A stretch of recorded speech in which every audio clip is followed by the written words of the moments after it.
Hello, welcome to my Sunday talks. I know I haven't been here a while. I've been a little busy, but I wanted to tell you guys today about my Mexico Chronicles because there is some stuff that people need to know. That if you come to Mexico City and this happens to you, or you're living here and you speak English and you don't really understand any of the rules and laws, and a lot of things happen, I'm gonna share some experiences with you because I feel like a lot of people don't know these things. So I'm going to tell you about an encounter I had the other day with the police. I was driving and I drove past the light because it turned green, right? When it turned green, I drove. Then there was a cop behind me. They turned their lights on and they pulled me over. And I was like, what'd I do? So then I go to the side and the police comes over and he goes, hi, do you know why I'm pulling you over? And I was like, absolutely not. And then he was like, well, you saw that light back there? And I go, sure, it was green. And he goes, yes, but that light has a camera and it detected that you have some fines that you haven't paid. So I need to take you to a corralón. And I was like, I don't know what that is. I still don't know what it is. I can't explain that part to you. But he goes, I need to take you to a corralón. And I was like, what is that? And he goes, oh, it's a place we take you guys to pay your fines if you haven't paid your fines. And I go, I'm not going to go there. Why do I got to go there? Why can't I just pay it online? And he's like, no, because these fines, you've been owing them for a while now. They've been from a couple months back and you haven't paid them. So we take you guys there so the fines don't get bigger and, et cetera, et cetera. And Steph was with me. And she was like, oh, this makes sense. And I was like, absolutely not. What? Explain. So then he starts explaining, right? And I was like, why is the fine so high? Why is this cost this? Like, I was just going ham on all these questions because I don't understand what's going on. And I'm not from the city. I don't know the laws. I don't know the rules. So you got to explain them to me. Especially if I don't understand something, you gonna explain because I don't get it.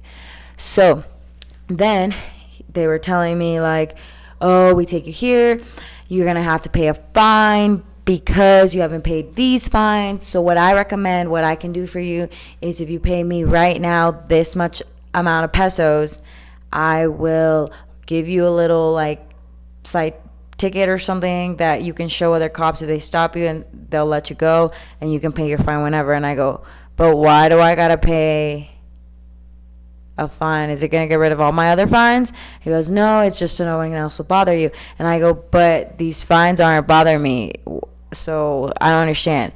So I was just going back and forth with this guy.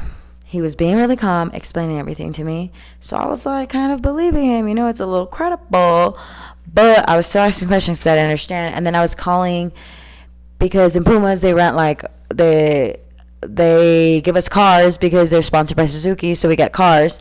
And well, I had my little car, and anyways, so I had to call Pumas. They're the owners, and the lady that works with the cars, I called her, and after she didn't answer, then she answered after I got out of the situation. But let me tell you, so then I'm over here like trying to handle this stuff, the cops right there, and I'm like, give me a second. And then all of a sudden this police truck pulls up next to us, and this lady gets out. And then she comes around, she moves him behind back to his car. And then she's like, excuse me, why did my fellow cop stop you?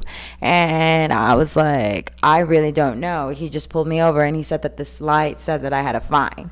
And then she was like, so you didn't do anything illegal, anything wrong? And I go, no. And she was, okay, so what is he telling you? Well, he's telling us that I have to pay my fines, that I have to go to this corralón, that I have to give him some money so he can, like, get rid of them, and I don't know what's going on, and I don't know what's happening. And then she was like, let me explain this, okay? If a cop ever pulls you over, they cannot charge you anything. You do not pay a cop anything, ever, never, ever. The only person that can charge you with something, a fine, especially a traffic fine, is a transit cop, the ones with the green vest. They can give you a paper that says you owe a fine, but you do not have to pay anybody anything. So I want you to know the next time a cop pulls you over and tries to make you pay something, you do not have to pay anything. And I was just like, okay, so I can go? And they were like, yes. But this cop was trying to take my money, and I didn't even have to pay him. And what? So this lady explained all these rules to me, and then finally the Pumas people called me back and they told me the same thing, and I was just like, okay, I did not know that. I think it's important for all the foreigners and players that are not from Mexico City and players that are not from Mexico to know this rule, because this is ridiculous. Because you get stopped in a random country, not a random country, well, Mexico, in a country you're not familiar with, and you're gonna be scared. Like, what? Obviously I was just asking questions, but that's what happened. That's the information I wanted to share with you guys. And I recently got stopped by the cops with one of my fellow Pachuca teammates, so I will be telling you about that experience as well. And maybe I can get her to tell you about her previous experience as well, where that's why she's a little bit traumatized and freaks out when the cops pull her over. But I want to share with you guys more experiences that happened in Mexico as a soccer player. I want to share with you guys more things. So stay tuned for next Sunday Talk. Thanks. Bye. Thanks for joining me.